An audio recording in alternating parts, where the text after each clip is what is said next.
Firdaus Owiwobo menyindir kecerdasan dari Mirwansyah MSH. Firdaus membanggakan kinerjanya karena hingga saat ini Tiara Marlene belum juga menggunakan baju oranye. Dalam arti masih menjadi saksi dan belum menjadi tersangka atas kasus pencemaran nama baik yang telah dilaporkan oleh Emma Waroka dan juga Haji Faisal melalui pengacaranya masing-masing, yaitu Resmen Arif Nasution dan Shandi Arifin. Oleh sebab itu ia menyombongkan dirinya, tak ada yang bisa memenjarakan kliennya.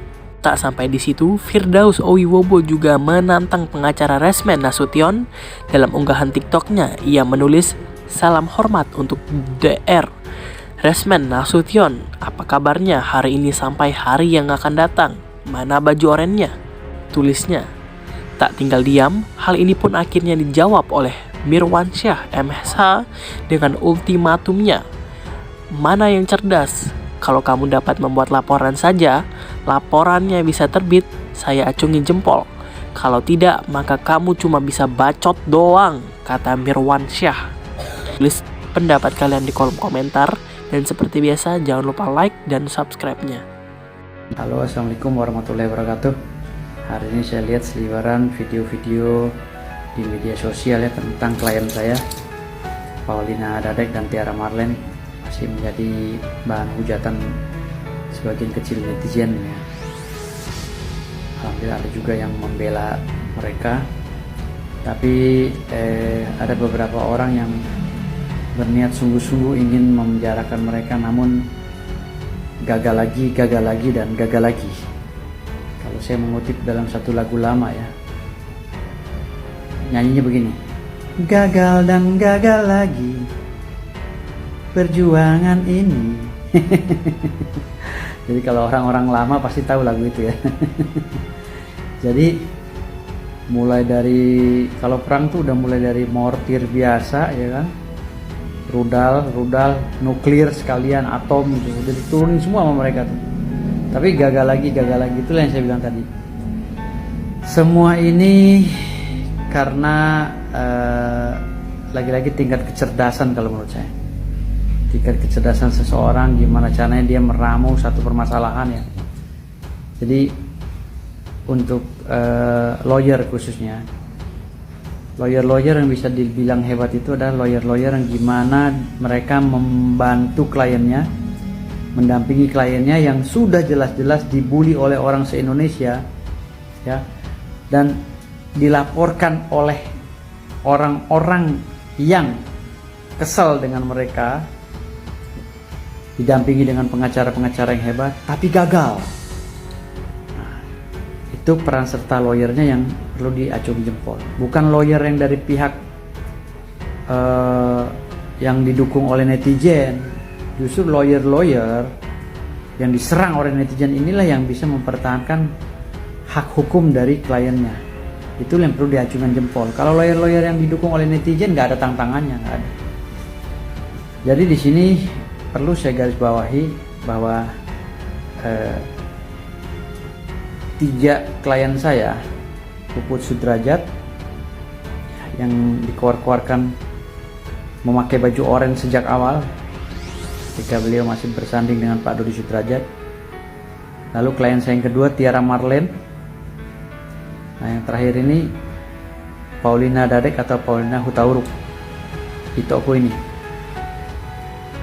Semuanya yang menyerang mereka belum ada buktinya. Baru woro-woro, kalau menurut saya baru woro-woro, dan perlu tingkat jenius yang tinggi. Ya, tingkat intelektual, kejeniusan, IQ yang tinggi baru bisa menyerang mereka dengan ini. Karena di sini kami selaku kuasa hukum juga nggak mungkin membiarkan mereka teraniaya hanya karena laporan-laporan yang kami anggap kurang begitu berbobot.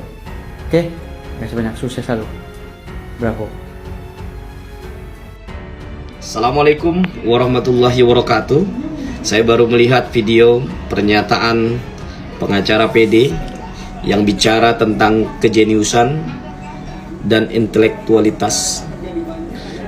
Anda tidak perlu mengajari ikan berenang, katak melompat, udah khatam sama saya. Anda ikuti saja, wait and see saja. Karena kali ini berbeda, bos. Sebelum saya membuat laporan polisi, bukan hanya terhadap klien Anda, tapi hampir semua perkara saya, sebelum saya membuat laporan polisi, saya sudah koordinasi dengan ahli. Ketika ahli confirm mengatakan terpenuhi unsur, baru saya proses LP-nya. Sehingga apa yang saya lakukan hari ini sudah melalui proses pertimbangan yang sangat matang. Sehingga saya berharap agar kemudian proses penyelidikan bisa dilakukan secepat mungkin, sehingga saya bisa segera diambil keterangannya. Begitupun dengan saksi-saksi, 2 orang saksi. Setelah itu PD sebagai terlapor, dan kemudian pemeriksaan ahli, dan kemudian gelar perkara. Disitulah konstelasi yang sebenarnya. Dan mudah-mudahan insya Allah ya, ikhtiar ini untuk menyelamatkan harkat dan martabat saya, harga diri saya sebagai advokat. Kalau saya dikatakan karang-karang, artinya saya dalam menyampaikan sesuatu itu dibuat-buat, dikarang-karang, tidak yang sebenarnya. Dengan kata lain, bisa saja berbohong, dan seterusnya. Sementara saya sebagai pribadi tentu menjaga dan menjunjung tinggi harkat dan martabat saya, dan juga sebagai advokat, profesi officium nobile yang mulia, tidak mungkin saya mengkarang-karang, karena itu adalah tuduhan yang sangat keji dan tuduhan yang sangat tidak berdasar. Oleh karena itu, due process of law yang hari ini saya lakukan akan membuka tabir dan fakta-fakta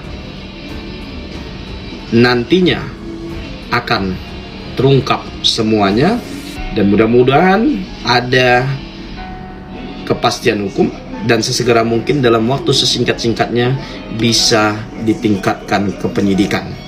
Dan oleh karena itu, ikuti terus, semoga perkara ini berjalan dengan lancar. Billahi taufiq wal hidayah. Assalamualaikum warahmatullahi wabarakatuh.